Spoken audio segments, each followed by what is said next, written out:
Evening welcome to the debate. సరిగ్గా ఇంకొక 7-8 గంటలైతే 5 ఏళ్ల క్రితం అదే టైంకి వైఎస్ రాజశేఖర రెడ్డి, దివంగత ముఖ్యమంత్రి వైఎస్ రాజశేఖర రెడ్డి తమ్ముడు, ప్రస్తుత ఏపీ ముఖ్యమంత్రి చిన్నాన్న వివేకానంద రెడ్డి గారి హత్య జరిగింది. ఆ హత్య కూడా ఇటీవల కాలంలో రీసెంట్ పాస్ట్లో మనం ఎక్కడ అంత భయానకమైన హత్యను చూసుండం. అంత దారుణంగా అయిన వాళ్ళే చంపేసిన హత్య, అది అయిన వాళ్ళే చేసిన హత్య. అంత భయంకరమైన హత్య జరిగితే ఒక్కసారిగా తెలుగు రాష్ట్రాలు రెండు నిర్ఘాంతపోయాయి. ఎందుకంటే ఆయన స్వయంగా రాజశేఖర రెడ్డికి తమ్ముడు, అలాంటిది ఇంట్లోనే చంపేశారు అనేది ఒక ఊహించని పరిణామం. అప్పుడు కూడా ఇలా ఎన్నికల ముందే కరెక్ట్గా, కాకపోతే అప్పుడు నోటిఫికేషన్ వచ్చిన నెక్స్ట్ డే జరిగింది. ఇప్పుడు నోటిఫికేషన్ రావడానికి 1 రోజు ముందు, 2 రోజుల ముందు 5 ఏళ్ళు అవుతుంది, అంతే తేడా. సో ఆ హత్య జరిగినప్పుడు జగన్మోహన్ రెడ్డి గారు చాలా అంటే చాలా ఆవేదన చెందారు. చిన్నాన్నను చంపేశారని ప్రజల్లోకి వెళ్ళారు, చాలా సింపతి ఇది కురిపించారు, దాన్ని బాగా వాడుకున్నారు. ఏకంగా చంద్రబాబు చంపాడని డైరెక్ట్ అటాక్ మొదలెట్టారు. చంద్రబాబు చంపాడు, చంద్రబాబు చంపించాడు, మొత్తం వీళ్ళే చేసిందంతా వీళ్ళే అని. అసలు ఎట్లా అంటే అతి తక్కువ టైంలో ఊపిరి సలపని విధంగా తెలుగుదేశం పార్టీ మీద, చంద్రబాబు నాయుడు వ్యక్తిగతంగా చంద్రబాబు నాయుడు మీద, తెలుగుదేశం పార్టీ అభ్యర్థులు, నాయకుల మీద విపరీతమైన అటాక్. అసలు ఆయన చనిపోయాడు అనే ఒక బాధ కంటే వీళ్ళ మీద చేసిన అటాక్ కొన్ని 100 రెట్లు ఎక్కువగా కనిపించింది ఆ రోజున. మొత్తం మీద వివేకానంద రెడ్డి గారి హత్య అనే ఒక ప్రధాన ఘట్టాన్ని బేస్ చేసుకునే జగన్మోహన్ రెడ్డి ఎన్నికల్లో మంచి మెజార్టీతో గెలుపొందాడు, నో డౌట్. అందులో అఫ్కోర్స్ దానికి తోడు ఆ కోడికత్తి ఇష్యూ కూడా ఉందనుకోండి, కానీ ఇది ప్రధానమైన పాత్ర. దీని తర్వాత అది రెండో పాత్ర. ఈ రెండే మెయిన్గా ఆయనకి ఎన్నికల్లో ఘన విజయాన్ని సాధించి పెట్టాయి. ఇక ఆ తర్వాత ఈ కేసుకు సంబంధించిన దర్యాప్తు సాగిన తీరు కానీ, ఈ కేసు విషయంలో జగన్మోహన్ రెడ్డి వేసిన పిల్లి మొగ్గలు కానీ, దీని నుంచి తన వాళ్ళని తప్పించడానికి కానీ, లేదా హంతకుల్ని రక్షించడానికి కానీ ఆయన చేస్తున్న ప్రయత్నాలు ఎంత నీచమైన, ఎంత హీనమైన స్థాయిలో ఉన్నాయంటే ప్రజలు కూడా అసహించుకునే స్థాయికి వచ్చాయి. ప్రజలు పక్కన పెట్టండి, సొంత చెల్లెళ్ళే నోటికొచ్చినట్టు తిట్టి దుమ్మెత్తిపోసి శాపనార్థాలు పెట్టే స్థాయికి వచ్చాయి. స్వయాన చెల్లెళ్ళే మా అన్నకు ఓటేయకండి, మా అన్న పార్టీని ఓడించండి అని తిట్టిపోసే స్థాయికి వచ్చాయి. అయినా సరే ఏదో ఒక ఘనకార్యం చేసిన లాగా, లేదా ప్రజలకి ఆ హత్య గుర్తుండదు అనుకుంటున్నారో ఏమో తెలియదు, కానీ ఇంకా ఇంకా ఇంకా ఇంకా ప్రజలను మభ్యపెట్టాలనే ఒక ప్రయత్నం. ఈ 5 ఏళ్లలో సిబిఐ దర్యాప్తు వద్దని ఒకసారి, లేకపోతే ఆయన రెండో పెళ్లి చేసుకున్నారు అందుకని చంపేశారు ఎవరో అని చెప్పి ఇంకొకసారి, స్వయంగా కూతురు అల్లుడు చంపేశారని, ఇట్లా ప్రజలని ఏమార్చడానికి, ప్రజలని డైవర్ట్ చేయడానికి ఎన్ని రకాల నీచమైన కథలు అల్లారో అన్ని రకాల నికృష్టమైన కథలు అల్లి వివేకానంద రెడ్డి గారి హత్య మీద, ఆయన క్యారెక్టర్ మీద, ఆయన వ్యక్తిత్వం మీద అంతగా దారుణంగా దుమ్మెత్తిపోసే ప్రయత్నం చేశారు జగన్మోహన్ రెడ్డి, ఆయన కుటుంబం, ఆయన కుటుంబ సభ్యులు, లేకపోతే ఆయన సొంత మీడియా, ఆయన కూలి మీడియా, ఇవన్నీ కలిపి. ఈ నేపథ్యంలోనే దీని మీద న్యాయ పోరాటం, అలుపెరుగని న్యాయ పోరాటం. సహజంగా జగన్మోహన్ రెడ్డికి వ్యతిరేకంగా పోరాడడం అనే దాన్ని చాలామంది మర్చిపోయారు, ఇంక చేయడం వేస్ట్ అని. అలాంటిది సొంత చెల్లె అలుపెరుగని న్యాయ పోరాటం చేస్తూ, తనకి ప్రాణహాని ఉందని తెలిసి కూడా న్యాయ పోరాటం చేస్తూ దర్యాప్తుని ఏలోగాలుగా ముందుకు తీసుకెళ్లే ప్రయత్నం చేస్తుంది ఆమె. అయినా సహకరించట్ల, దర్యాప్తు జరగకుండా అన్ని రకాలుగా వ్యవస్థలు మేనేజ్ చేస్తున్నారు జగన్మోహన్ రెడ్డి గారు. ఎందుకంటే ఆయన ముఖ్యమంత్రి పదవి ఉంది కాబట్టి, డబ్బులు ఉన్నాయి కాబట్టి దాన్ని మేనేజ్ చేస్తున్నారు. సో ఓకే, అది ఒక దశకు వచ్చిన తరుణంలో ఇటీవల వెక్స్ అయిపోయిన సునీతారెడ్డి గారు డైరెక్ట్గా ఇక ఒకవైపు న్యాయ పోరాటం, ఒకవైపు ప్రజా పోరాటాన్ని కూడా ఆమె మొదలుపెట్టేశారు. ప్రజా పోరాటంలో భాగంగానే ఇటీవల ఢిల్లీలో ప్రెస్ మీట్ పెట్టడం, మా అన్న పార్టీకి ఓటేయొద్దని చెప్పి పిలుపునివ్వడం, అన్న చెప్పిన మాటల్ని, అన్న చేస్తున్న పనుల్ని ప్రజలకు అర్థమయ్యేలాగా ఏకరువు పెట్టడం, ప్రజల మద్దతు కోరడం, ప్రజలే తనకు ఈ విషయంలో తీర్పునివ్వాలి, తనకు న్యాయం జరిగేలా చూడాలని అడగడం. వీటితో పాటు రేపు అక్కడ ఆమె ఇక్కడ విచిత్రం ఏంటంటే రేపు 5 ఏళ్లు పూర్తవుతున్న సందర్భంగా 5వ వర్ధంతి సందర్భంగా ఆమె ఆత్మీయ సమ్మేళనం పెట్టుకుంటే పులివెందుల్లో, అక్కడ పులివెందుల్లో ఆత్మీయ సమ్మేళనం పెట్టుకోవడానికి కూడా సహకరించలేదు జగన్మోహన్ రెడ్డి గారు, ఆయన అనుచరులు, లేకపోతే ఆయన ఫ్యామిలీ మెంబర్స్. అంటే ఆయన ఫ్యామిలీ అంటే భారతి గారి ఫ్యామిలీ మెంబర్స్. వాళ్ళు ఏదో ఫంక్షన్ హాల్ బుక్ చేసుకుంటే ఆ ఫంక్షన్ హాల్ ఓనర్ని బెదిరించారట. అతను నాకు కుదరదండి అదని చెప్తే ఇప్పుడు కడపలో పెట్టుకున్నారు ఆత్మీయ సమ్మేళనం. సో ఈ ఆత్మీయ సమ్మేళనంలో రేపు ఏవో సంచలన ప్రకటనలు రాబోతున్నాయి. బహుశా సునీతారెడ్డి గారు లేకపోతే వారి తల్లిలో మరి మీరు మొత్తం ఏదైతే రాజకీయపరమైన నిర్ణయాలు కూడా కొన్ని ప్రకటించబోతున్నారనే సంచలనమైన ఉంది. సరే, అది రేపు ఏం జరుగుతుందనేది ఒక అంశం అయితే, 5వ వర్ధంతి జరుగుతున్న సందర్భంగా ఈ హత్య జరిగిన తీరు, జగన్మోహన్ రెడ్డి వ్యవహరించిన తీరు, ఈ 5 ఏళ్లలో ఆయన దాన్ని ఎలా వాడుకున్నాడు, ఎన్ని రకాలుగా నాలుక మడతేశాడు, ఎన్ని రకాలుగా మడమ తిప్పాడు అనేది మనం చర్చిద్దాం. ఎందుకంటే గత ఎన్నికల్లో జగన్మోహన్ రెడ్డిని గెలిపించిన ఇదే హత్య ఈ ఎన్నికల్లో ఆయనకు ఎలాంటి గుణపాఠం చెప్పాల్సిన అవసరం ఉంది అనేది కూడా చాలా ఇంపార్టెంట్ ఈ రోజుల్లో. సో అందులో దాని మీద మనం చర్చను చూడబోతున్నాం. చర్చలో మనతో సీనియర్ జర్నలిస్ట్ విక్రమ్ పోలా గారు ఉన్నారు, అలాగే మాజీ judge and high court senior advocate Jada Sravan గారు ఉన్నారు, అలాగే తెలుగుదేశం పార్టీ జాతీయ అధికార ప్రతినిధి కొమ్మారెడ్డి పట్టాభిరామ్ గారు మనతో చర్చలో పాల్గొంటున్నారు. ముందుగా శ్రవణ్ గారు నమస్కారం. Sir, very good evening sir. Shravan గారు, మీరు ఈ కేసులో కొంత మొదటి నుంచి కీన్గా ఫాలో అవడమే కాకుండా ఇప్పుడు అందులో అప్రూవ్గా మారిన దస్తగిరి కేసును కూడా మీరే లీగల్గా ఆయనకి కౌన్సిల్గా ఉన్నారు, మీరే డీల్ చేస్తున్నారు. కాబట్టి ఈ కేసును మొదటి నుంచి మనం చూస్తే జగన్మోహన్ రెడ్డి ఈ హత్యని ఎలా వాడుకున్నారు అనే దాన్ని డిఫైన్ చేయమంటే మీరు ఎలా చెప్తారు? వెంకటకృష్ణ గారు, ఈ హత్య బహుశా భారతదేశ చరిత్రలో చాలా కోణాలని ఆవిష్కృతం చేసినటువంటి కేసు. అంటే అసలు వ్యవస్థలు 76 సంవత్సరాల తర్వాత మన దేశంలో న్యాయ వ్యవస్థ, పోలీస్ వ్యవస్థ, రాజకీయ వ్యవస్థ పనిచేస్తున్నటువంటి విధానానికి ఈ కేసు ఒక మచ్చుతునక. ఎందుకంటే రాజకీయాలు పొల్యూట్ అయిపోయినాయి, రాజకీయాలలో కరప్ట్ అయిపోయినాయి, రాజకీయ నాయకులందరూ ప్రజల్ని ఏమారుస్తారు, అబద్ధాలు చెప్తారు, అధికారం కోసం ఎలాంటి కుప్పగంతులైన వేస్తారు అని మనం మీరు కానీ నేను కానీ లేకపోతే అక్కడ కూర్చున్న విశ్లేషకులు కానీ చాలామంది చాలా సందర్భాల్లో విమర్శిస్తూ ఉంటాం. రాజకీయంగా ప్రజలను ఏమార్చి, ప్రజలకు అబద్ధాలు చెప్పి, ప్రజలకు డబ్బులు ఇచ్చి ఓట్లు దండుకోవటం ఒక పద్ధతి. ప్రజల యొక్క ఎమోషన్స్ని, ప్రజల యొక్క వాళ్ళకు ఉన్నటువంటి వీక్నెసెస్ని, సెంటిమెంట్ అనేటువంటి భావజాలంతో మనుషుల ప్రాణాలు తీసి తద్వారా అధికారాన్ని పొందగలనని చూపించేటువంటి ఒక అద్భుతమైనటువంటి ఉదాహరణ, అద్భుతమైనటువంటి పన్నాగానికి వైఎస్ వివేకానందరెడ్డి హత్య కేసు అనేది ఒక తార్కాణంగా మనకు కనపడుతుంది. ఎందుకంటే 2019లో జగన్మోహన్ రెడ్డి గారు ముఖ్యమంత్రిగా అధికారం చేపట్టడానికి కర్త కర్మ క్రియల్లో ఒక భాగం వైఎస్ వివేకానందరెడ్డి గారి హత్య. ఈ హత్యని సొంత అక్క చెల్లో సునీతారెడ్డి గారు కానీ, కుటుంబ సభ్యులు కానీ, లేకపోతే షర్మిల గారు కానీ, లేకపోతే విజయమ్మ గారు కానీ, చెల్లి, వీళ్ళ ఎవ్వరూ కూడా అనుమానం రాని విధంగా, వీళ్ళకి ఎవ్వరికి అనుమానం రాలా. ప్రతిపక్షాలకు అనుమానం రావటం అనేది పక్కన పడేసేయండి.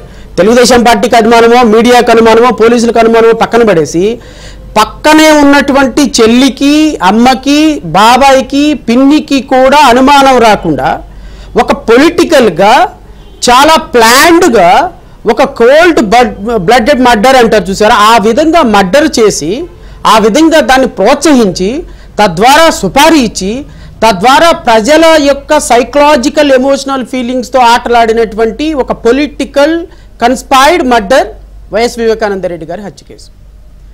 రెండో కోణం ఏంటి అంటే ఈరోజు ఎల్లో మీడియా, మీ మీడియా, ఆ మీడియా అని గగ్గోలు పెడుతున్నటువంటి జగన్మోహన్ రెడ్డి గారు అండ్ టీము నారాసుర రక్త చరిత్ర అని ఒక గొడ్డలు పెట్టి దానికి పెద్ద పెద్ద రక్తపు చుక్కలేసి మొత్తాన్ని రాజకీయంగా బీటెక్ రవి దగ్గర నుంచి ఆదినారాయణ దగ్గర నుంచి వీళ్ళందరినీ కూడా దీంట్లో కన్స్పైర్ చేసి వాళ్ళకున్నటువంటి మీడియా ద్వారా ఒక అద్భుతమైనటువంటి కథనాన్ని అల్లి తద్వారా ప్రజల మనసుల్లో ఒక అనుమానాన్ని రేకెత్తించి తద్వారా సెంటిమెంట్ పరంగా అంటే ఒక పక్కేమో వాళ్లే దీనికి సుపారీ ఇచ్చి దాన్ని కాన్స్పైర్ చేసి కర్తా కర్మక్రియలు, రెండు దీన్ని ప్రతిపక్షాల మీద నెట్టేసి తద్వారా కుటుంబ సభ్యులను కూడా అందుకని దట్ ఈస్ వై సునీతారెడ్డి గారు ఇనీషియల్గా వాళ్ళ అన్నగారి మీద కానీ లేకపోతే వైఎస్ అవినాష్ రెడ్డి గారి మీద కానీ వారెవ్వరి మీద కూడా ఈవిడ ఎలిగేషన్ చేయలే ఏ సందర్భంలో కూడా. ఇంకా ప్రతిపక్షాలు మా అన్నని టార్గెట్ చేస్తున్నాయి, ప్రతిపక్షాలు మా అన్న మీద బురద జల్లుతానికి ప్రయత్నం చేస్తున్నాయి అని ఒక సపోర్టింగ్ స్టేట్మెంట్ కూడా ఆవిడ ఇవ్వటం జరిగింది. ఆ సపోర్టింగ్ స్టేట్మెంటే ఇప్పుడు ఈరోజు మళ్ళీ వైఎస్ఆర్సీపీ మీడియా మళ్ళీ దాన్ని ట్రోల్ చేస్తున్నారు. అంటే దీన్ని నేను ఏ కోణంలో చూస్తాను అంటే ఒక రాజకీయం అనేది మర్డర్ని అడ్డం పెట్టుకొని ప్రజల సెంటిమెంట్ని అడ్డం పెట్టుకొని ముఖ్యమంత్రి కావాలని చూడటం నైజం ఒకటి. నెంబర్ 2, ఈ దేశంలో ప్రీమియర్ ఇన్వెస్టిగేషన్ ఏజెన్సీ అయినటువంటి సెంట్రల్ బ్యూరో ఆఫ్ ఇన్వెస్టిగేషన్ లాంటి ఒక ఉన్నతమైన సంస్థ కూడా ఒక రాష్ట్రంలో అధికారంలో అంటే ఆఫ్టర్ ఒక కానిస్టేబుల్ అనేటువంటి వ్యక్తిని కూడా రాష్ట్రంలో కానిస్టేబుల్ అనేటువంటి వ్యక్తిని కూడా విచారించలేని నిస్సహాయ స్థితిలో ఈ దేశంలో అత్యంత ప్రీమియర్ ఇన్వెస్టిగేషన్ వ్యవస్థ ఉంటుంది అని చెప్పడానికి రెండో నిదర్శనం ఈ కేసు. నెంబర్ 3, ఒక సాధారణమైనటువంటి అక్యూజ్డ్ డ్రైవర్గా ఉన్నటువంటి దస్తగిరి కన్ఫెషన్ స్టేట్మెంట్ ఇస్తే తప్ప ఈ కేసును సాల్వ్ చేయలేని దుర్మార్గపు దురదృష్ట వ్యవస్థలో ఈ రాష్ట్రంలో ఇన్వెస్టిగేషన్ ఏజెన్సీ ఉండటం మూడవది. ఇక నాలుగవది, మర్డర్ కేసులో అత్యంత దారుణమైనటువంటి ఎలిగేషన్స్ ఉన్న వ్యక్తికి యాంటిసిపేటరీ బెయిల్ వచ్చి కనీసం ఒక్కరోజు కూడా అరెస్ట్ కాకుండా అద్భుతంగా బయట తిరగటంలో న్యాయ వ్యవస్థ చరిత్ర మీద న్యాయ వ్యవస్థ మీద ప్రజలకు నమ్మకం సలగిల్లేటువంటి వ్యవస్థ. ఏ రోజైతే అరెస్ట్ జరుగుతుందో ఆ రోజున ఢిల్లీ పరిగెత్తి అమిత్ షా కాళ్ళలో, మోడీ గారి కాళ్ళలో, బీజేపీ కాళ్ళలో లేకపోతే సిబిఐని ఇన్ఫ్లుయెన్స్ చేసే వ్యవస్థలో ఇంకా పనులు జరుగుతాయి అని చెప్పడానికి ఉదాహరణ. నెంబర్ 5 అండ్ ఫైనల్, మీలాంటోళ్ళు నాలాంటోళ్ళు ఈ దేశంలో ఒక మర్డర్ జరిగితే, హై ప్రొఫైల్ మర్డర్ జరిగితే, ఒక సామాన్యుడమైన మర్డర్ జరిగితే ఆ మర్డర్ జరిగినటువంటి వ్యక్తికి తొందరగా న్యాయం జరుగుతుంది. కుటుంబ సభ్యులకి ఎవరైతే మర్డర్ చేశారో వాళ్ళకి శిక్ష పడుతుంది. శిక్ష పడేదానికి మన వ్యవస్థలన్నీ చక్కగా పనిచేస్తాయి అని గుండె మీద చేసుకోవాలని చెప్పలేని దుర్మార్గపు స్థితికి మీరు నేను అందరం వచ్చాం. కేవలం మన పాత్ర డిబేట్లు పెట్టుకోవటం కోసమే తప్ప ఏ సందర్భంలో ఈ దేశంలో వ్యవస్థలు పనిచేస్తున్నాయా లేదా అని చెప్పడానికి ఇది ఒక బిగ్ క్వశ్చన్ మార్క్గా మిగిలిపోయినటువంటి కేసుగా నేనైతే అభివర్ణిస్తాను.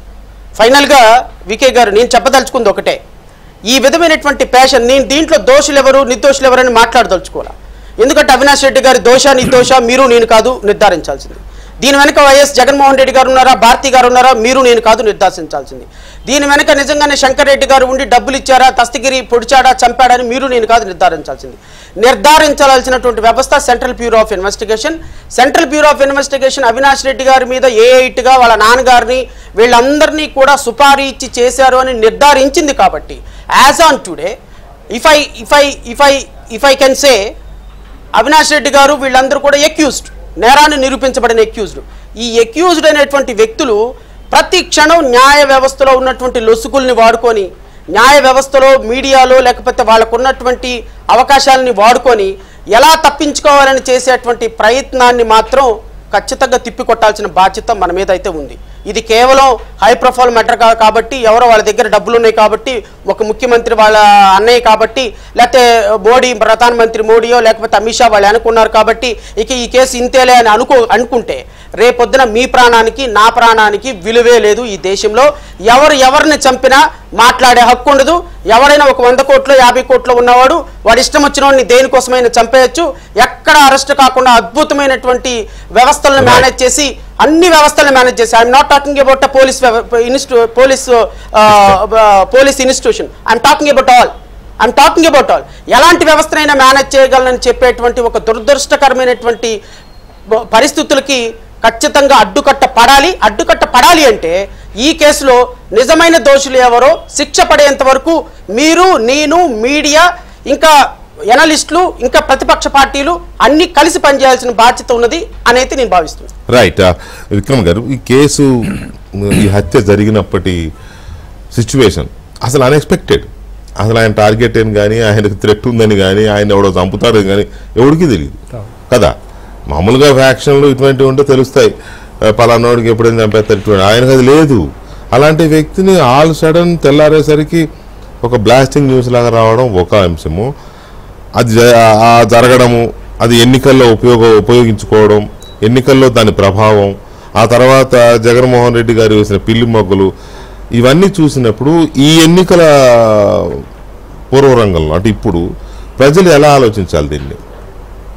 ఖచ్చితంగా మీరు చెప్పినట్టుగా మనకు ఒక నానుడు ఉంది కదా, బైబిల్లో అంటారు, కత్తితో జీవించేవాడు కత్తితోనే మరణిస్తాడని. కానీ ఈయన కత్తితో జీవించే మనిషి కాదు, చాలా మృదు స్వభావి మనిషి.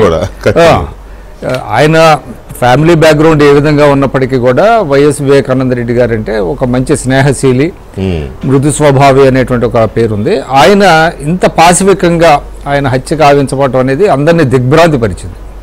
ఆ రోజు మనకి పొద్దున్నే లేచిన తర్వాత మనం చూసాం, ఆ రోజు సాక్షి టీవీలో గుండె పోటుతో ఆయన మరణించాడని మొదట్లో వార్తలు రావటం, తర్వాత కింద పడిపోయి ఏదో బాత్రూంలో పడిపోయి బ్లడ్ వామిటింగ్స్ అని, ఇక్కడ రకరకాలు. అంటే మనం అపరాధ పరిశోధన నవలలో సిడ్నీ షెల్డన్, హెరాల్డ్ రాబిన్సన్ నవలలో కూడా ఇంత ట్విస్టులు టర్నులు ఉండవు.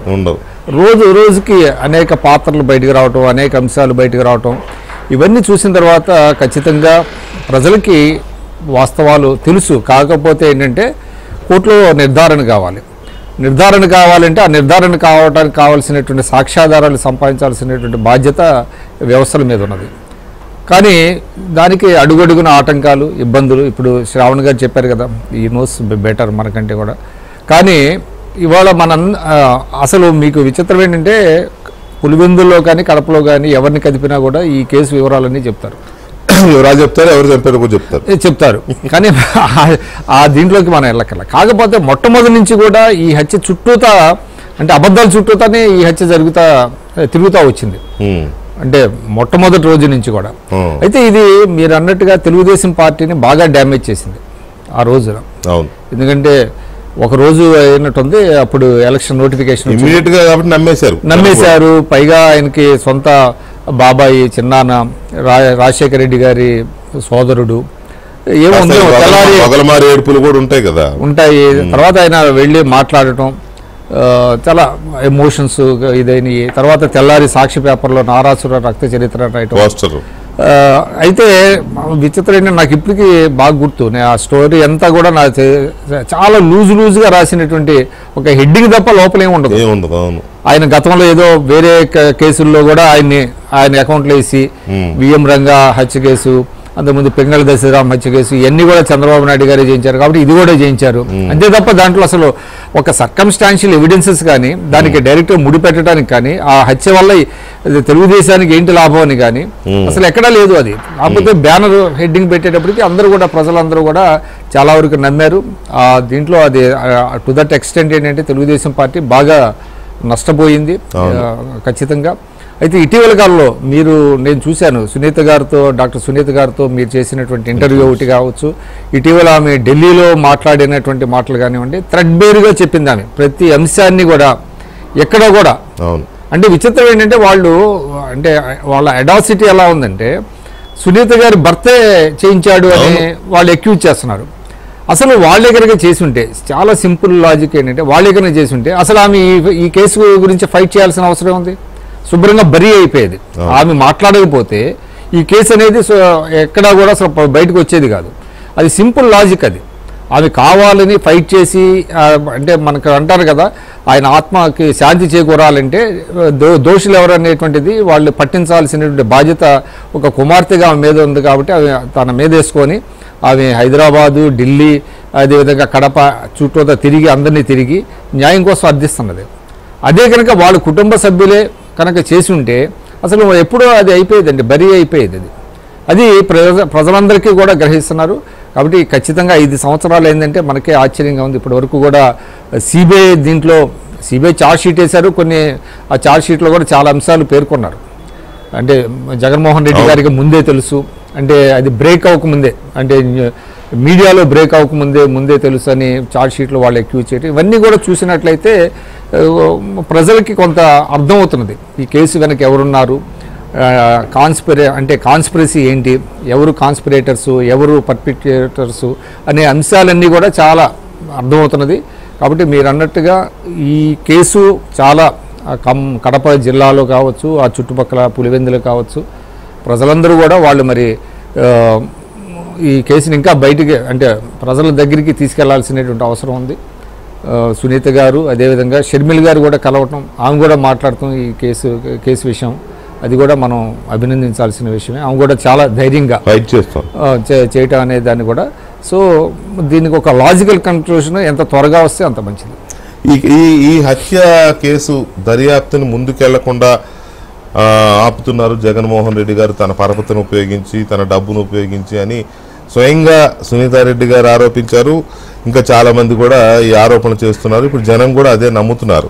ఎందుకు జగన్మోహన్ రెడ్డి ఈ విషయంలో సిబిఐ దర్యాప్తును అడ్డుకుంటున్నాడు, తర్వాత ఎవరైతే హంతకులు ఉన్నారో వాళ్ళని ప్రొటెక్ట్ చేసే ప్రయత్నం చేస్తున్నారు అనేది ఇప్పుడు ప్రజల్లో జరుగుతున్న చర్చ. అయితే ఎందుకు జగన్మోహన్ రెడ్డి గారు ఇది ఇలా అడ్డుకుంటున్నారు అనే అంశాన్ని చర్చించడంతో పాటు సాక్షుల్ని నిర్మూలించే ప్రయత్నం కూడా జరుగుతోంది అనే చర్చ కూడా ఉంది. సాక్షుల్ని లేకపోతే అందులో పాల్గొని అప్రూవల్గా మారిన వాళ్ళని లేకుండా చేయాలనుకోవడం అనే చర్చ కూడా జరుగుతోంది. ఆల్రెడీ ఇందులోనే ఇదే హత్య కేసులో అనుమానితులుగా ఉన్న ఇద్దరు అనుమానాస్పదంగా చచ్చిపోయారు. వాళ్ళు చనిపోవడానికి గల కారణాలు ఇంతవరకు బయటికి రాలేదు. వాళ్ళు ఎందుకు చనిపోయారు, ఏ కారణంతో చనిపోయారు తెలియదు. సేమ్ ఎలాగైతే పరిటాల రవి హత్య కేసులో ఒక్క సాక్షి కూడా లేడు, ఒక హంతకుడు కూడా లేడు. ఇప్పుడు అందరినీ చంపేశారు, అందరూ చచ్చిపోయారు రకరకాల కారణాలతో, రకరకాల వాళ్ళ చేతుల్లో. సో అలాగనే ఈ కేసులో కూడా ఈ సాక్షుల్ని నిర్మూలించడము, సాక్ష్యాలు లేకుండా చేయడం అనే దిశగా కూడా కాన్స్పిరసీస్ జరుగుతూ ఉన్నాయి.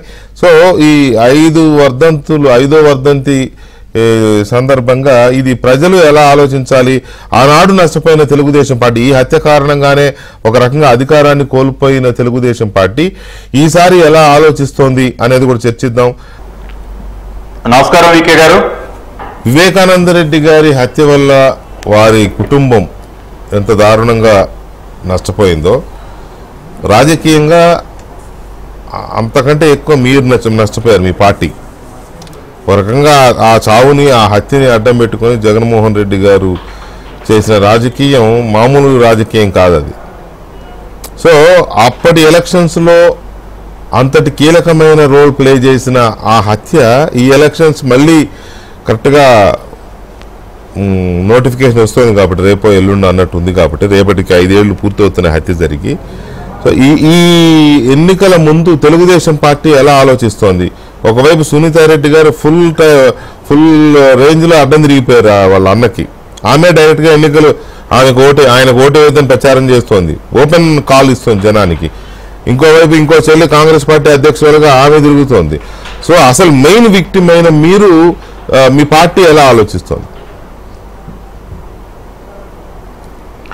వికే గారు, మీకు ప్యానెల్లో ఉన్నటువంటి పెద్దలకి, ఏబిఎన్ ప్రేక్షకులందరికీ నమస్కారం.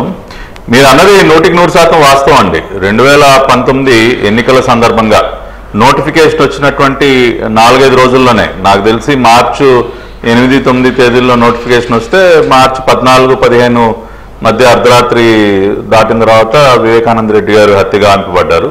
నోటిఫికేషన్ వచ్చినటువంటి 5-6 రోజుల్లోనే ఈ దారుణమైనటువంటి హత్య జరగటం, దానిని నారాసుర రక్త చరిత్ర అని చెప్పి రకరకాలుగా తప్పుడు కథనాలు ప్రచురించి తెలుగుదేశం పార్టీకి అంటగట్టడం, ప్రజల్లో సానుభూతి పొందేటటువంటి ప్రయత్నం చేయటం, మీడియా ముందు ముసలి కన్నీరు కార్చడం, ఏమీ తెలియని అమాయకుల్లాగా అద్భుతంగా నటించి మేము సిబిఐ ఎంక్వైరీ చేస్తాం, రేపు అధికారంలోకి వస్తే అది చేస్తాం, ఇది చేస్తాం అని చెప్పి ఆఖరికి డాక్టర్ సునీత గారిని కూడా నమ్మించి ఆవిడ మన ప్రెస్ మీట్లో ఒక మాట అన్నారు.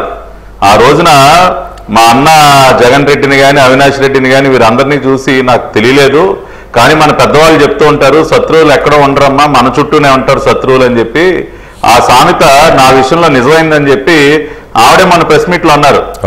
నా తండ్రిని చంపినటువంటి అంతకు నా చుట్టూ ఉన్నారు ఆ రోజున నేను గ్రహించలేకపోయాను, కానీ ఈ రోజు నాకు అర్థమైందని చెప్పి ఆవిడే చెప్పారు స్వయంగా. కాబట్టి వివేకానంద రెడ్డి గారి దారుణమైనటువంటి హత్య 2019 ఎన్నికలకు ముందు తెలుగుదేశం పార్టీని రాజకీయంగా ఏ రకంగా దెబ్బతీసిందో, జగన్మోహన్ రెడ్డి యొక్క అద్భుతమైనటువంటి నటనా ప్రావీణ్యం వల్ల ఈ రోజున అదే వివేకానంద రెడ్డి గారి హత్య జగన్మోహన్ రెడ్డికి ఈ ఎన్నికల సందర్భంగా ఖచ్చితంగా తీరని నష్టం చేయటం 100% జరిగి తీరుతుంది. ఎందుకంటే ప్రజలందరూ అర్థం చేసుకున్నారు. ఇవాళ మీరు హూ కిల్డ్ బాబాయ్ అని చెప్పి ఏదైతే హ్యాష్ ట్యాగ్ పెట్టి మన డిబేట్కి మీరు దాన్ని ఒక హెడ్లైన్గా పెట్టారో, ఇవాళ అబ్బాయి కిల్డ్ బాబాయ్ అంటా ఉన్నారు. ఇవాళ రాష్ట్రంలో ఏ ఊరిలో ఏ సందులోకి వెళ్ళి ఎవరిని అడిగినా హూ కిల్డ్ బాబాయ్ అంటే అబ్బాయి కిల్డ్ బాబాయ్. దీనిలో ఏముంది సార్? అబ్బాయి చంపాడు, ఆ బాబాయ్ని చంపి ఆ రోజున వాడుకున్నాడు తన రాజకీయం కోసం అని చెప్పి అందరూ చెప్తా ఉన్నారు. కాబట్టి వాళ్ళ వాస్తవాలన్నీ పబ్లిక్ డొమైన్లోకి వచ్చేసాయి. స్వయంగా డాక్టర్ సునీత గారు అనేక విషయాలని ఎవిడెన్సెస్ సహా చెప్పారు. అంటే సిబిఐ ఎంక్వైరీ వేస్తానని చెప్పి కోర్టులో కూడా పిటిషన్లు వేసి, ఆ తర్వాత తన అన్న జగన్ రెడ్డి ముఖ్యమంత్రి అయిన తర్వాత ఆయన దగ్గరికి వెళ్ళి అడిగితే ఏ రకంగా అవమానించాడో ఆమె ఎంత బాధపడుతూ చెప్పారో. ఏంటమ్మా వేసేది సిబిఐ ఎంక్వైరీ, ఏంటి వేసేది, వేస్తే 12వ అవుద్ది అని చెప్పి ఆమెతో మాట్లాడటం, తాను వేసినటువంటి పిటిషన్ వెనక్కి తీసుకోవటం, ప్రపంచం మొత్తానికి తెలియక ముందే హత్య జరిగిన రోజున తెల్లవారుజామున 5 గంటలకే మన అవినాష్ రెడ్డి గారు రాత్రంతా మెలకు నుండి జగన్ రెడ్డి గారికి చాటింగ్ మెసేజ్లు పంపించడం, ఆయన అజయ్ కల్లాం రెడ్డి గారికి తెల్లవారుజామున 5 గంటలకే మా చిన్నాన్న పోయాడని చెప్పి ఆయన అజయ్ కల్లాం రెడ్డి గారికి చెప్పటం ఎవరికి తెలియక ముందే, ఇటువంటివన్నీ ఆధారాలతో సహా బయటకు వచ్చేసాయి వీకే గారు. కాబట్టి ఇవాళ అబ్బాయి కిల్డ్ బాబాయ్ అని ప్రజలందరూ తెలుసుకున్నారు.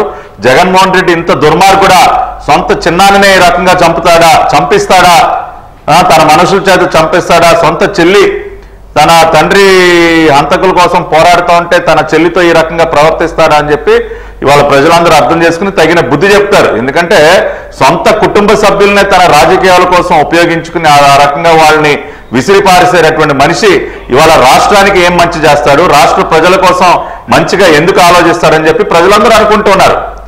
రెండోది వీకే గారు, ఇవాళ ఎంత నీచంగా డాక్టర్ సునీత గారు ప్రెస్ మీట్ పెట్టి ఎంతో బాధపడి ఆవిడ ఏమో అన్నదానంలో తప్పే ఉందండి, అమ్మా సొంత చెల్లినైనటువంటి నాకే న్యాయం చేయలేదు, చిన్నానైనటువంటి నా తండ్రిని ఈ రకంగా చేశాడు, రాష్ట్రానికి ఏం మంచి చేస్తాడు కాబట్టి మా అన్నకు ఓటు వేయద్దని చెప్పింది, దానిలో తప్పే ఉందండి.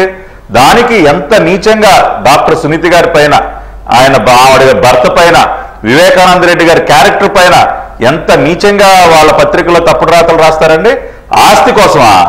ఆస్తి కోసం డాక్టర్ సునీత గారు వివేకానంద రెడ్డి గారిని హత్య చేయిస్తారా? ఇవాళ డాక్టర్ సునీత గారి గురించి కూడా ఒకసారి ప్రపంచానికి తెలియాలి వీకే గారు. ఎందుకంటే మనం సరే ఆవిడ డాక్టరు చదువుకున్నారు, డాక్టర్ అని తెలుసు, కానీ ఆవిడ ఎంత పేరున్నటువంటి డాక్టర్. ఇవాళ ఆవిడ అపోలో హాస్పిటల్లో ఆవిడ ప్రాక్టీసు, ఆవిడ పేషెంట్స్ కానీ ఆవిడకున్నటువంటి ఎక్స్పర్టైజ్ ఇవాళ చాలా మందికి తెలియదు. నేను మామూలుగా అసలు ఆవిడ గురించి స్టడీ చేద్దాం నేను ఊరికనే ఒకసారి స్టడీ చేస్తే I was very surprised. Doctor Sunitha గారు she is a specialist in infectious diseases. ఆవిడ సీనియర్ కన్సల్టెంట్ అపోలో హాస్పిటల్లో. దానికి ముందు she was a senior research assistant in Wayne state university Detroit. She was a hospitalist, worked as a hospitalist in Henry Ford Windot Hospital in Michigan, USA. అంతేకాకుండా she is member of the Infection Control Committee. అదేవిధంగా she is organizing secretary for transplant infectious diseases, executive committee member of Indian Society of Heart and Lung Transplantation, World Health Organization ఎన్నో conferences లో పాల్గొన్నారు.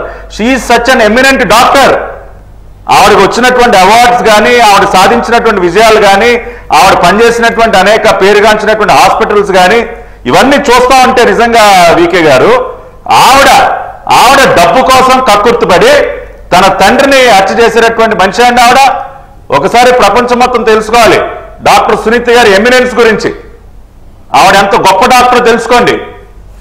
ఈ రోజుకి కూడా ఆవిడ press meet పెట్టి కూడా ఆ రోజున ఆవిడ తన పేషెంట్స్ కి థ్యాంక్స్ చెప్పారు. నిజం ఆవిడ అంటే అంత బాధలో కూడా ఆవిడ పేషెంట్ల గురించి ఆలోచిస్తూ ఉంది. అటువంటి వ్యక్తి పైన పిచ్చిరాకలు రాస్తారండి. ఈ జగన్మోహన్ రెడ్డి లాగా అమెరికా వెళ్ళి 4 రోజుల్లోనే తిరిగి టపాలు వచ్చినటువంటి వ్యక్తి అనుకుంటా ఉన్నారా? జగన్మోహన్ రెడ్డి లాగా చదువు సంధ్య లేనటువంటి వ్యక్తి అనుకుంటా ఉన్నారా? డాక్టర్ సునీత అంటే పెద్ద పెద్ద కాలేజీలు యూనివర్సిటీలో చదువుకుని అంతర్జాతీయంగా వర్క్ చేసి ఇవాళ అపోలో హాస్పిటల్లో ఒక పేరుగాంచినటువంటి డాక్టర్గా ఉంది. ఇటువంటి జగన్ రెడ్డి లాగా నిషానీ కాదు. కాబట్టి అంటే సొంత కుటుంబాన్ని కూడా ఆ రకంగా బదనాం చేసేటటువంటి వ్యక్తి. రెండో పక్కన సాక్షుల్ని ఎన్ని ప్రయత్నాలు చేశాడు వికే గారు? ఇవాళ ఈ కేసుని కప్పిపుచ్చడానికి ఎన్ని ప్రయత్నాలు చేశాడు? నిన్న కాక మొన్న ఈ రోజుకి దస్తగిరి ఎవరైతే అప్రూవర్గా మారాడో ఈ రోజుకి కూడా తన పైన దాడులు, దస్తగిరి తండ్రి పైన దాడి మన పులివెందుల్లో, ఈ రోజుకేం ఆగలా, ఇంకా కూడా ఏదో ఒక రకంగా ఎలిమినేట్ చేయాలి. మీరు చెప్పినట్టు ఇద్దరు కీలక సాక్షులు అనుమానాస్పద రీతిలో ఎందుకు మృతి చెందారండి? ఈ రోజు వరకు ఎందుకు వాళ్ళ మరణం వెనక ఉన్నటువంటి నిందితులు ఎవరు ఎందుకు బయటికి రాలేదు? కాబట్టి ఇటువంటి అనేక రకాలైనటువంటి ప్రశ్నలు ఉన్నాయి. He tried his level best ఈ కేసుని ఏదో ఒక రకంగా కప్పేయాలని చెప్పి, కానీ it is only because doctor Sunitha గారు చేసినటువంటి పోరాటం వల్ల మాత్రమే ఈ కేసు ఇంకా సజీవంగా ఉంది. ఆవిడ చేసినటువంటి పోరాట ఫలితమే ఇవాళ నిజాలన్నీ కూడా బయటకు వచ్చాయి. అబ్బాయి కిల్డ్ బాబాయ్ అని చెప్పి వాళ్ళ ప్రపంచం మొత్తం తెలుసుకుందంటే it is only because of doctor Sunitha. కాబట్టి ఖచ్చితంగా వికే గారు రేపు జరగబోయేటటువంటి ఎన్నికల్లో వివేకానంద రెడ్డి గారి అత్యంత కిరాతకమైనటువంటి హత్య కూడా ఒక ప్రధాన అంశమే. జగన్ రెడ్డి ఎటువంటి మనిషి అర్థం చేసుకోవటానికి ఖచ్చితంగా ఈ హత్య జరిగినటువంటి తీరు కానీ, ఆ తర్వాత జగన్ రెడ్డి ప్రవర్తించినటువంటి తీరు కానీ, తన రాజకీయం కోసం కుటుంబ సభ్యులను ఎట్లా బలి చేస్తాడో అన్న విషయాలు కానీ ఈ ఎన్నికల్లో ప్రధాన ఎన్నికల అంశాలుగానే ఉంటాయి. 2019 మందు తెలుగుదేశం పార్టీని ఏ రకంగా దెబ్బకొట్టాడో మాకేమి దీన్ని అడ్డం పెట్టుకుని ఏదో ఓట్ల కోసం కాదు వికే గారు. కానీ జగన్ రెడ్డి ఎటువంటి మనిషి వాళ్ళ ప్రజలు తెలుసుకున్నారు కదా, ప్రజలకు తెలియజెప్పాలి కదా. ఇవాళ ఆయన సొంత చెల్లెలే ఓటేయొద్దని చెప్తారు. ప్రజలు ఆ మేరకు ఈ హత్య వెనుక ఉన్న కుట్రల్ని, ఈ హత్య చేసిన వాళ్ళని గమనంలోకి తీసుకొని వాళ్ళ మ్యాండేట్ ఇస్తారనే ఒక కాన్ఫిడెన్స్ మీకు వచ్చిందా? అది నా పాయింట్. ఖచ్చితంగా వికే గారు. ఎందుకండి ఇప్పుడు మొన్న ఒక ప్రకటన చేశారు డాక్టర్ సునీత గారు, నేను ప్రజాక్షేత్రంలో కూడా ప్రజల మద్దతు కోరతానని. అంటే ఆవిడ ఏ నిర్ణయం తీసుకుంటారో మనకి ఇంకా తెలియదు, కానీ కొన్ని వార్తలు వస్తూ ఉన్నాయి. సునీతమ్మ గారి తల్లి గారు కడప నుంచి పోటీ చేసే అవకాశాలు ఉన్నాయని చెప్పి, ఆ రకంగా ఆవిడ కనుక పోటీ చేస్తే అవినాష్ రెడ్డికి డిపాజిట్ వస్తుందని చూద్దాం, కడపలో అవినాష్ రెడ్డి డిపాజిట్ వస్తుందని చూద్దాం. పులివెందుల్లో అసలు జగన్మోహన్ రెడ్డి గెలిచే పరిస్థితి ఉందా? ఇవాళ అసలు పులివెందుల ప్రజలు నిజంగా వివేకానంద రెడ్డి గారు అంటే పులివెందుల ప్రజలకు చాలా ఇష్టం. రాజశేఖర రెడ్డి గారు పులివెందుల ఎమ్మెల్యేగా ఉన్నా ఆయన తరపున అన్ని రకాలైనటువంటి వ్యవహారాలు చూసుకునే వ్యక్తి పులివెందుల వివేకానంద రెడ్డి గారు. ఇవాళ పులివెందుల ప్రజలు కూడా తెలుసుకున్నారు వాళ్ళు ఎంతో ఇష్టపడేటటువంటి వివేకానంద రెడ్డి గారిని చంపించిన వ్యక్తి ఎవరో. ఇవాళ జగన్ రెడ్డి డైరెక్షన్ లో అవినాష్ రెడ్డి, భాస్కర్ రెడ్డి కుటుంబం ఏం చేసిందో పులివెందుల ప్రజలు కూడా తెలుసుకున్నారు సార్. ఇవాళ అసలు పులివెందుల్లో జగన్మోహన్ రెడ్డి గెలుస్తారన్న నమ్మకం జగన్ రెడ్డికే లేదు. కాబట్టి ఖచ్చితంగా ఇవాళ వివేకానంద రెడ్డి గారి దారుణమైనటువంటి హత్య యొక్క ప్రభావం జగన్ రెడ్డి పైన పడుతుంది, వైఎస్ఆర్ కాంగ్రెస్ పార్టీ పైన పడుతుంది. దానికి తగిన మూల్యం వాళ్ళు చెల్లించుకోక తప్పదు. రైట్. శ్రవణ్ గారు, ఈ కేసులో ఈ విచారణ, ఈ దర్యాప్తు మొదలైన దగ్గర నుంచి అసలు మొదట్లోనైతే మొత్తం దీన్ని పూర్తిగా డైవర్ట్ చేయాలనే ఒక చర్చ జరిగింది, డైవర్ట్ చేయాలనే ప్రయత్నాలు జరిగే ఒక కుట్ర జరిగింది. సరే, సునీత గారి పోరాటం ఒకవైపు, మీడియా పోరాటం ఒకవైపు.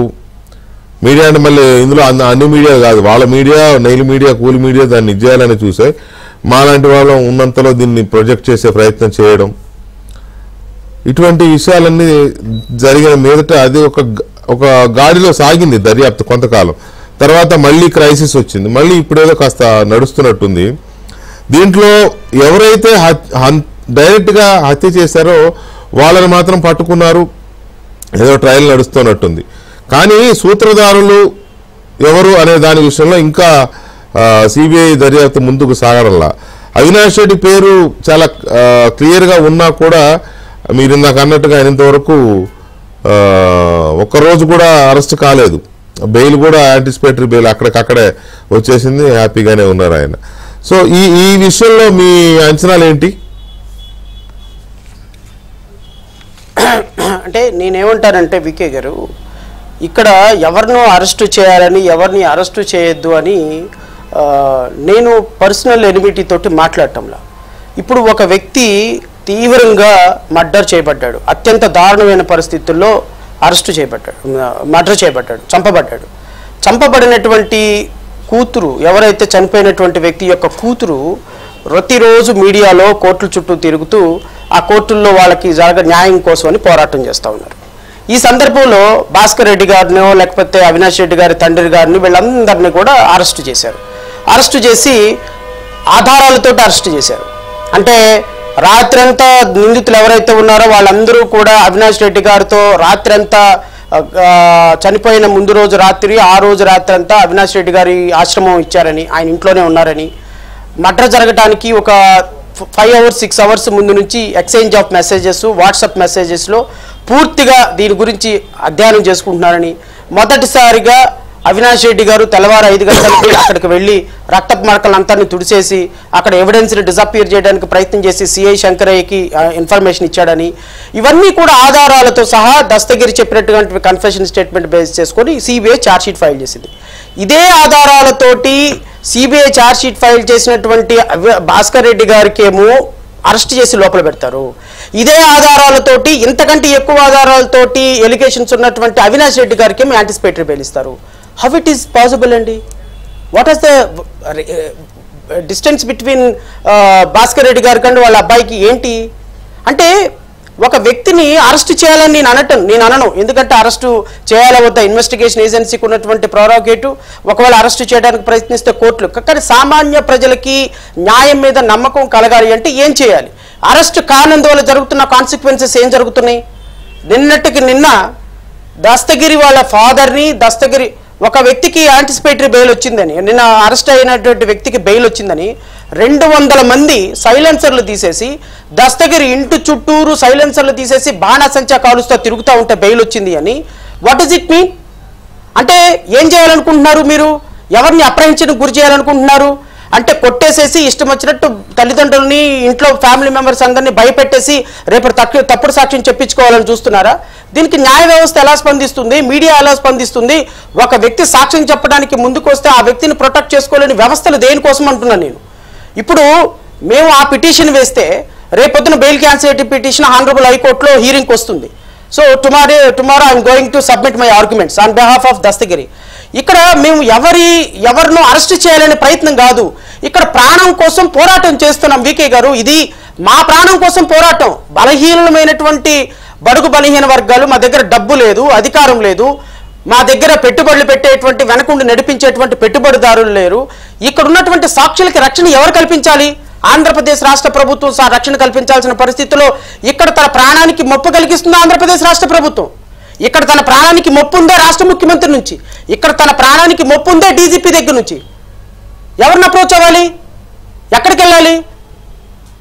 సాక్షుల్ని పరిరక్షించాల్సినటువంటి వ్యవస్థే మీద పడుతుంటే, సాక్షుల్ని వ్యక్తుల యొక్క ప్రాణాలని ప్రాథమిక హక్కుల్ని కాపాడాల్సిన వ్యవస్థే ప్రాణాలను తీస్తుంటే, వ్యక్తుల్ని చంపిన వ్యక్తుల్ని చట్టం ముందు దోషులుగా నిలబెట్టాల్సిన వ్యక్తులే ముఖ్యమంత్రులుగా ఉంటే, వ్యక్తులే వ్యవస్థలో డీజీపీలుగా ఎంపీలుగా ఉంటే ఇంకొక సామాన్యుడు ఎక్కడికి పోతాడు సార్?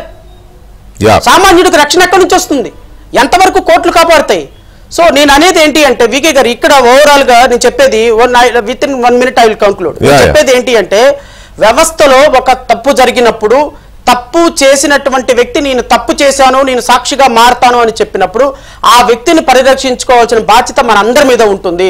ఒకవేళ ఆ వ్యక్తికి ఏదైనా జరగరానిది జరిగితే, రేపొద్దున చంపబడితే, రేపు కుటుంబ సభ్యులకి ఎవరైనా చంపబడితే, ఇంత హై ప్రొఫైల్ మర్డర్లో రేపొద్దున కంప్లీట్గా వ్యవస్థల మొత్తం మీద నమ్మకం కోల్పోతుంది. దీంట్లో ముఖ్యమంత్రి గారిని కూడా నేను మీ ద్వారా కోరుతున్నా, ముఖ్యమంత్రి గారు కూడా వాళ్ళ తమ్ముడిని రక్షించేటువంటి పనిలో పడి రేపు ఆయన ముఖ్యమంత్రి పదవి కోల్పోబోతున్నాడు. Because of one mistake which his brother is committed, because of is going to lose his power. ఇది రాష్ట్ర ప్రజలు అర్థం చేసుకోవాలి. ఇలాంటి వ్యక్తికి అధికారం మళ్ళీ ఇస్తే రేపొద్దున గొంతుకు ఒక శవం, వీధికి ఒక శవం, ఇంటికి ఒక మరణ మృదంగం జరిగేటువంటి వ్యవస్థలో మనం బతకాల్సి వస్తుంది.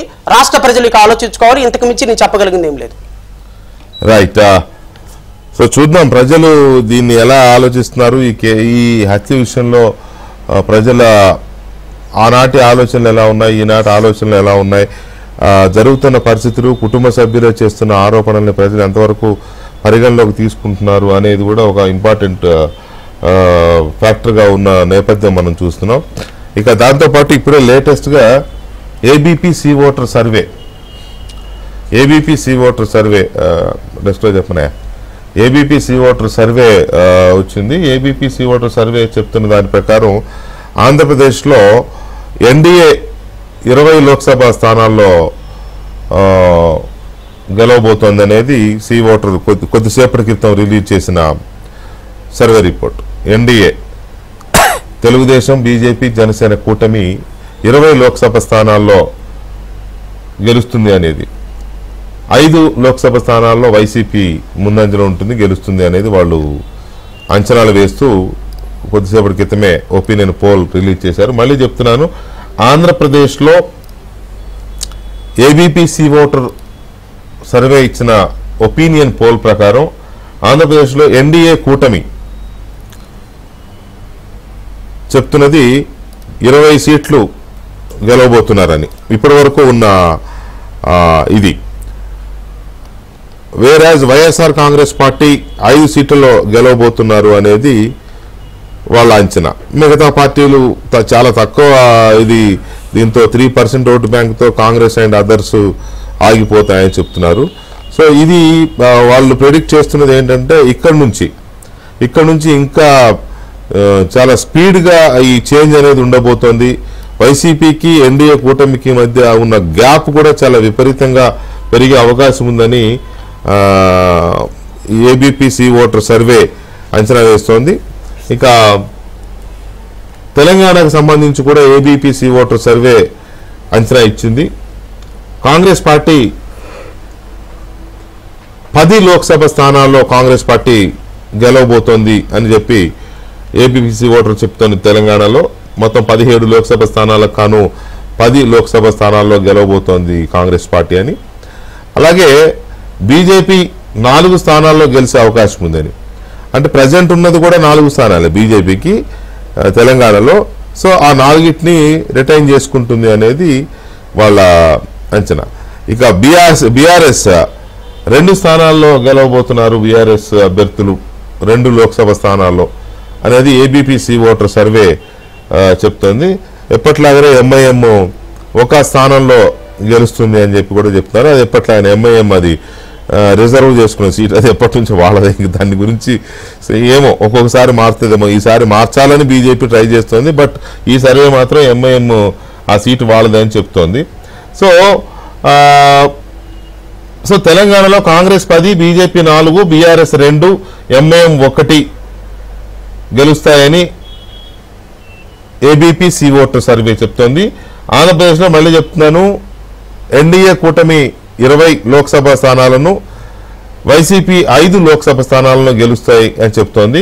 ఏబీపీ సీ ఓటర్ సర్వే ప్రకారం దేశవ్యాప్తంగా ఎన్డీఏ ప్రభంజనం రాబోతుంది. బీజేపీ సింగిల్గానే 302 సీట్లు సాధిస్తుందని చెప్పి ఏదో ఇచ్చినట్టున్నారు. అది ఇంకా ఐఎమ్ సారీ క్లియర్ ఇది రావాల్సి ఉంది నాకు.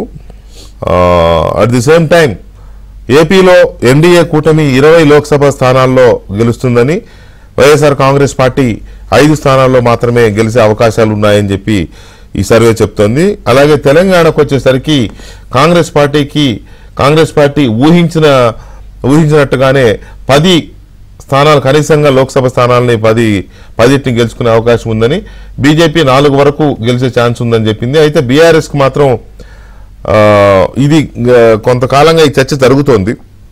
ఒక నెల రోజులుగా బీజేపీ 1-2లో గెలిస్తే గొప్ప అనే చర్చ జరుగుతోంది. మరి అది అఫ్కోర్స్ ఒక మౌత్ టు మౌత్ పబ్లిసిటీ ఎలాగూ ఉంటుంది.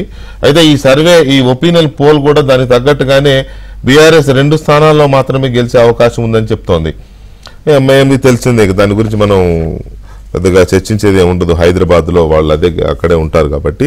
సో ముందు ఆంధ్రప్రదేశ్కి సంబంధించి మనం చిన్న చర్చను చూస్తే విక్రమ్ గారు, ఈ సర్వే ఎన్డీఏ కూటమి 20 స్థానాల్లో, వైసీపీ 5 స్థానాలకు మాత్రమే పరిమితం అవుతున్న పరిస్థితి. సో దీన్ని మీరు ఎలా అనలైజ్ చేస్తారు?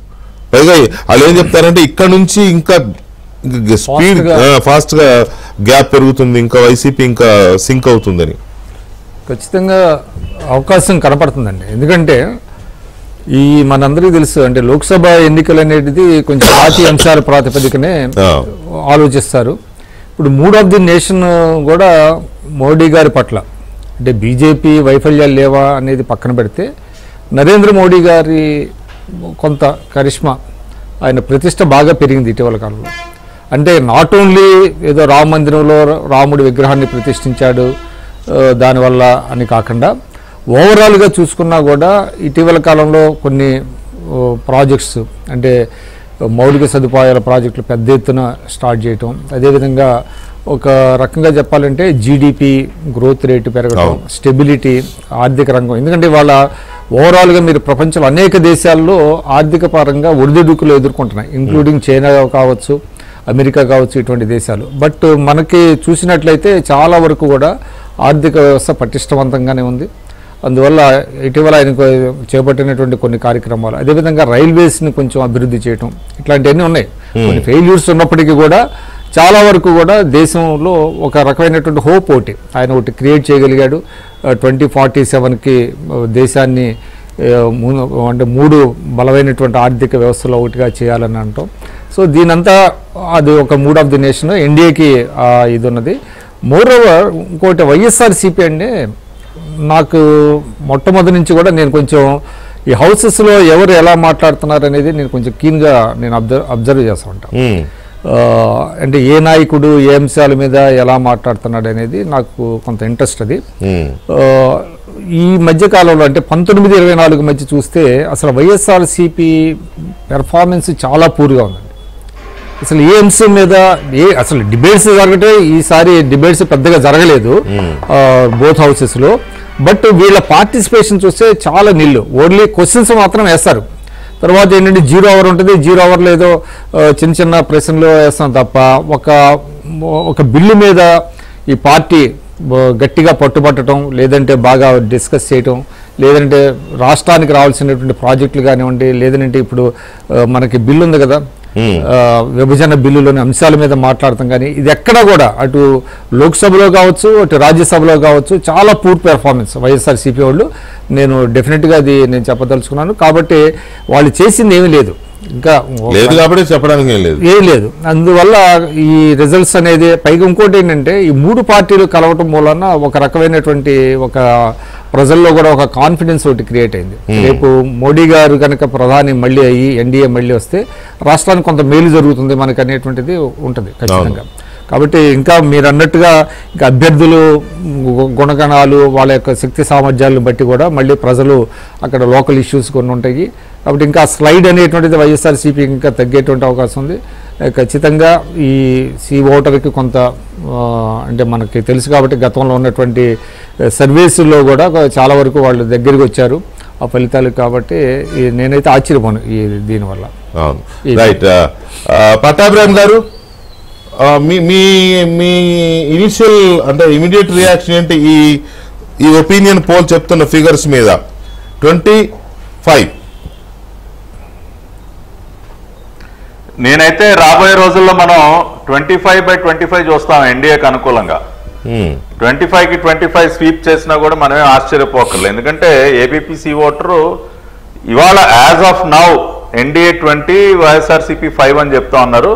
ఇట్ మైట్ గో అప్ అని కూడా చెప్తా ఉన్నారు, ఇంకా పెరగొచ్చు అని చెప్తా ఉన్నారు. కాబట్టి ఒక 2 వారాల తర్వాత ఇది నోటిఫికేషన్ రేపు మోస్ట్లీ రేపు రావచ్చు.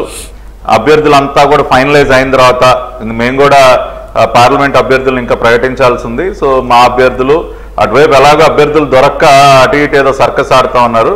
క్యాండిడేట్స్ ఫైనలైజ్ అయ్యి నామినేషన్లు వేసే సమయానికి మొత్తం 25కి 25 ఎన్డీఏ స్వీప్ చేస్తుందని సర్వే రిజల్ట్స్ వచ్చినా కూడా మనం ఆశ్చర్యపోకర్లా. అంతేకాకుండా వాళ్ళ ప్యారలల్ గా ఇంకొక ఏబీపీ సి ఓటరే కాకుండా వీకే గారు ఇప్పుడే జస్ట్ కొన్ని నిమిషాల క్రితమే న్యూస్ 18 నెట్వర్క్, న్యూస్ 18 కూడా చాలా రెప్యూటెడ్ నెట్వర్క్, న్యూస్ 18 నెట్వర్క్ వాళ్ళు కూడా ఒక సర్వేని రిలీజ్ చేశారు. ఆ సర్వే ప్రకారం ఆంధ్రప్రదేశ్లో ప్రస్తుతం NDA vote share 50%, it had touch 50%. YSR Congress party 41% ఉంటే ఎన్డీఏ 50%గా ఎన్డీఏ ఓట్ షేర్ ఉందని చెప్పి న్యూస్ 18 నెట్వర్క్ ఇప్పుడే కొద్ది నిమిషాల క్రితం వాళ్ళు కూడా చెప్తా ఉన్నారు. వాళ్ళు సీట్స్ పరంగా చూసినట్లయితే ఎన్డీఏకి దాదాపుగా 18 స్థానాలు ఈ రోజు గెలవచ్చని వాళ్ళు చెప్తా ఉన్నారు. సో కాబట్టి మీరు ఒక్క ఏబీపీసీ ఓటర్ సర్వేనే కాదు, మీరు ఏ సర్వే తీసుకున్నా కూడా ఇవాళ రేపు ఆంధ్రప్రదేశ్లో జరగబోయేటటువంటి ఎన్నికలు ఏకపక్షంగా జరగబోతా ఉన్నాయని చెప్పి అందరూ కూడా చెప్తా ఉన్నారు. రేపు 17వ తేదీన చిలకలూరుపేట సభ తర్వాత ఇంకా మార్పు చూస్తారు వీకే గారు. రేపు నరేంద్ర మోడీ గారు, చంద్రబాబు నాయుడు గారు, పవన్ కళ్యాణ్ గారు ఒకే వేదిక మీదకి రాబోతున్నారు 17వ తేదీన. ఆ రోజున ఒక జన ప్రభంజనాన్ని చూస్తారు. లక్షలాదిగా ఆ సభకి తరలి రాబోతున్నారు. ఆ రోజున ముగ్గురు నాయకులు ఇచ్చేటటువంటి ఉపన్యాసాలు, వారు రాష్ట్ర ప్రజలకు ఇచ్చేటటువంటి భరోసా కానీ, ఆ ధైర్యం కానీ, ఆ సభ తర్వాత ఇంకా కూడా మార్పు వస్తుంది. ఎందుకంటే ఆ సభ it is just a curtain raiser కాబట్టి ఆ సభ తర్వాత ఇంకా మనం మార్పు చూస్తాం. జగన్ రెడ్డికి ఈ ఎన్నికలు చివరి ఎన్నికలు కాబోతా ఉన్నాయి వీకే గారికి. ఆ తర్వాత వైఎస్ఆర్ కాంగ్రెస్ పార్టీ ఉండదు. జగన్మోహన్ రెడ్డి కూడా రాజకీయ ముఖ చిత్రంలో ఉన్నాడు, ఏదో ఒక జైల్లో సెటిల్ అవుతాడు. కాబట్టి 2024 ఎన్నికలు వైఎస్ఆర్ కాంగ్రెస్ పార్టీకి చివరి ఎన్నికలు కాబోతూ ఉన్నాయి. ఆ విషయాన్ని గ్రహించే ఆ పార్టీ నుంచి ఇవాళ విపరీతంగా దూకేస్తా ఉన్నారు బయటికి. ఎక్కడా కూడా ఆ పార్టీలో ఎవరు ఉండేటటువంటి పరిస్థితిలో లేరు. అందుకనే ఇవాళ అభ్యర్థులు దొరక్క తర్జన భర్జనలు పడుతున్నారు. ఇవాళ చూడండి, మేము ఇంకొక 34 మంది అభ్యర్థులను ప్రకటించాం. మొన్న ఒకే లిస్టులో 94, ఇవాళ 34, దాదాపుగా 128. పొత్తు 31 సీట్లు పోగా ఇంకా 16 సీట్లు మాత్రం మేము క్యాండిడేట్స్ ని ప్రకటించాం. రెండో పక్కన వాళ్ళు 12 లిస్టులు, 12 13 వైఎస్ఆర్ కాంగ్రెస్ పార్టీ ఇప్పటికీ 12 13 లిస్టులు కానీ ఇప్పటికీ గొడవలు అసంతృప్తి లేవు. సెకండ్ లిస్ట్ ఎందుకు కొంచెం ఫైర్స్ క్రియేట్ అయినాయి. ఆ పిఠాపురం కానీ, లేకపోతే పెనంలూరు కానీ, కొవ్వూరు కానీ, అండ్ సమేర్ ఒక అటు జనసేనలో కూడా తిరుపతి అండ్ ఇంకొక చోట 2-3 చోట్ల వాళ్ళ దాంట్లో కూడా వచ్చినాయి. సో ఎందుకు సెకండ్ లిస్ట్ లో మీకు అంటే ఒకటి వీకే గారు, ఇప్పుడు మూడ్ ఆఫ్ ది పీపుల్ వల్ల ప్రజలు ఒక నిర్ణయానికి ఆల్రెడీ వచ్చేసారు. ఆ విషయం అందరికీ తెలుసు. కాబట్టి ఎవరికైనా అంటే గెలిచేటటువంటి పరిస్థితుల్లో టికెట్ రాకపోయేసరికి నిరుత్సాహపడటం అనేది సాధారణంగా జరుగుతుంది. కాబట్టి రేపు టీడీపీ, బీజేపీ, జనసేన కూటమి స్వీప్ చేయబోతా ఉన్నటువంటి పరిస్థితుల్లో ఇవాళ టికెట్లకి భారీగా డిమాండ్ ఉన్నమాట వాస్తవం. అంటే పిఠాపురం వచ్చేసరికి అది ప్రత్యేకమైనటువంటి పరిస్థితి. పొత్తులో భాగంగా మరి అది మేము వదులుకోవటం, స్వయంగా పవన్ కళ్యాణ్ గారు అక్కడి నుంచి నేను పోటీ చేస్తానని నేను ప్రకటించడం, అక్కడ ఉన్నటువంటి మా వర్మ గారు కూడా నిజంగా he is a very good politician, చాలా ప్రజాదరణ కలిగినటువంటి నాయకుడు మా వర్మ గారు. ఆయనకు అన్ని రకాలుగా కూడా పార్టీ సముచితమైనటువంటి స్థానం ఇస్తుంది. అంటే దురదృష్టం ఇవాళ ఏంటంటే పొత్తులో భాగంగా పాపం వర్మ గారు ఇవాళ పోటీకి అవకాశం కోల్పోయి ఉండొచ్చు. కానీ చంద్రబాబు నాయుడు గారు ఇందాకే మాట్లాడారు, వర్మ గారితో మాట్లాడారు. రేపు విజయవాడ రమ్మని ఆహ్వానించారు. వర్మ గారు కూడా నేను బయలుదేరి వస్తాను సార్ మీ దగ్గరికి అని చెప్పారు. కాబట్టి అటువంటివి చిన్న చిన్న అసంతృప్తులు ఉన్న చోట ఖచ్చితంగా చంద్రబాబు గారు గత 15-20 రోజులుగా అదే పనిలో ఉన్నారు. వారితో మాట్లాడటం ఇవన్నీ కూడా చేస్తారు. కాబట్టి కొన్ని చోట్ల చిన్న చిన్న అసంతృప్తులు ఉన్న వాటన్నిటిని కూడా సరి చేసుకుంటాం. ఎవరిని కూడా వదులుకునేటటువంటి పరిస్థితి ఉండదు. అందరికీ సముచిత స్థానం కల్పిస్తాం. డిమాండ్ ఎక్కువగా ఉంది. అంటే ఇవాళ ఒక పక్కన వైఎస్ఆర్ కాంగ్రెస్ పార్టీలోనూ సీట్ అడిగేవాడు లేడు. అసలు సీట్ ఇవ్వకపోతే 1000 నమస్కారాలు అని చెప్తా ఉన్నారు. వద్దురా బాబు నీ బీ ఫార్మ్ అంటా ఉన్నారు వైఎస్ఆర్ కాంగ్రెస్ పార్టీలు. కానీ ఇవాళ రెండో పక్కన ఇటు వచ్చేసరికి మరి గెలిచేటటువంటి పరిస్థితులు ఉన్నాం కాబట్టి ఆ పోటీ కూడా ఎక్కువగానే ఉంది వీకే గారు. బట్ బాబు గారు, లోకేష్ గారు, అచ్చెన్నాయుడు గారు వీరు ముగ్గురు కూడా ఎవరిని అందరినీ కలుపుకుని పోయేటటువంటి ప్రయత్నం చేస్తా ఉన్నారు. ఈ సహజం, గెలుపు గుర్రం ఎక్కడానికి ప్రతి ఒక్కరు కూడా ప్రయత్నం చేయడం అనేది సహజం. వారిని తప్పుపట్టాల్సిన అవసరం కూడా లేదు. కాబట్టి ఇవాళ ఒకటే చెప్తా ఉన్నా వీకే గారు, మేము పూర్తి ఆత్మవిశ్వాసంతో 2 లిస్టుల్లోనే 128 మంది అభ్యర్థులు మేము ఖరారు చేసుకోగలిగాం. రెండో పక్కన వాళ్ళు 12 లిస్టులు వదిలినా కూడా ఇప్పటికీ వాళ్ళ అభ్యర్థులని చెప్పట్లా. మొన్న చిలకలూరుపేట చూశారు కదా, కలెక్షన్ క్వీన్ ఆ విడుదల రజనీని తీసుకొచ్చి ఇంకో చోట పెట్టారు. అక్కడ మళ్ళీ 2 సార్లు మార్చారు. విడుదల రజనీని, కలెక్షన్ క్వీన్ రజనీని తీసి ఇంకొక వ్యక్తిని పెడితే ఇప్పుడు ఆ వ్యక్తిని తీసి ఇంకెవరో గుంటూరులో మేయర్గా పనిచేసినటువంటి ఒక వ్యక్తిని తీసుకొచ్చి అక్కడ పెట్టారు. కాబట్టి ప్రతి చోట ప్రకటించినటువంటి ఇన్ఛార్జీలే మళ్ళీ 2వ-సారి 3వ-సారి మారుస్తూ ఉన్నారు. ఇవాళ జగన్మోహన్ రెడ్డి ఒక రకంగా పిచ్చాడైపోతా ఉన్నాడు. అసలే కొంత ఇబ్బంది ఉంది. వాళ్ళు ఇంకా ఆ పిచ్చ మరి ఏ స్థాయికి వెళ్ళిందో నేనైతే పాపం ఊహించుకుంటేనే జాలి కలుగుతోంది. ఒక్కొక్క కాన్స్టిట్యున్సీలో 2-3 సార్లు అభ్యర్థులు మార్చుకోవాల్సినటువంటి పరిస్థితిలో ఇవాళ జగన్మోహన్ రెడ్డి ఉన్నాడు. వాళ్ళు అభ్యర్థులు కాదంటా ఉన్నాడు, కేవలం ఇన్ఛార్జీలు మాత్రమే చెప్తా ఉన్నాడు. రైట్. శ్రవణ్ గారు మీరేమనుకుంటున్నారు? ఈ ఏబీపీ ఓటర్ ఇస్తున్న ఒపీనియన్ పోల్ కు సంబంధించి ఎన్డీఏ కూటమికి 20, వైఎస్ఆర్ కాంగ్రెస్ పార్టీకి 5 వస్తాయనే అంచనాని మీరు అంటే ఇప్పుడున్న దానికి అనుకూలంగానే ఉందనుకుంటున్నారా, లేకపోతే ఇంకా తక్కువ ఉందో లేకపోతే ఎక్కువ ఉందో సంథింగ్? నాకు అర్థం కాదు ఏంటంటే అసలు 5 సీట్లు కూడా వైసీపీకి ఎందుకు వస్తాయని, అసలు 5 కూడా ఏ కారణాల చేత ఇవ్వాలో అర్థం కావటంలా. ఎందుకంటే సరే పరిపాలనా పరంగా ప్రజలు ఏమన్నా ఇవ్వాలనుకుంటున్నారా, లేకపోతే వాళ్ళు ఏమన్నా అసలు ఒక దాడి కాకపోతే ఒక్కటన ఆంధ్రప్రదేశ్కి సంబంధించి ఏమన్నా ఫైట్ చేశారా? సో అంటే నేను ఇక్కడ ఏమంటానంటే ఎన్డీఏ ప్రభుత్వంలో ఉన్నటువంటి భారతీయ జనతా పార్టీ ఏదో అద్భుతంగా పనిచేసిందనో లేకపోతే అద్భుతంగా మన రాష్ట్రానికి చేసిందనో చెప్పడానికి నేను సిద్ధం కాలేను. But at the same time ఈ రాష్ట్రంలో అధికారంలోకి 25 సీట్లు ఇవ్వండి, నేను మెడలు ఉంచుతాను, ప్రత్యేక హోదా తీసుకొస్తాను, పోలవరం పూర్తి చేయిస్తాను, వెనుకబడిన జిల్లాలకు నిధులు తెస్తాను, జిల్లాకు ఎయిర్పోర్ట్ కడతాను, ఫ్యాక్టరీలు తీసుకొస్తాను, నేను ప్రత్యేక రైల్వే జోన్ తీసుకొస్తానని చెప్పిన వైఎస్ఆర్సీపీ జగన్మోహన్ రెడ్డి తోక ముడిచి ఈరోజు రాష్ట్ర ప్రజలకు 5.5 కోట్ల మంది ప్రజలకు అన్యాయం చేశారు. దేనికోసం ఇవ్వాలి మీకు? రాష్ట్రాన్ని తాకట్టు పెట్టినందుకు ఇవ్వాల?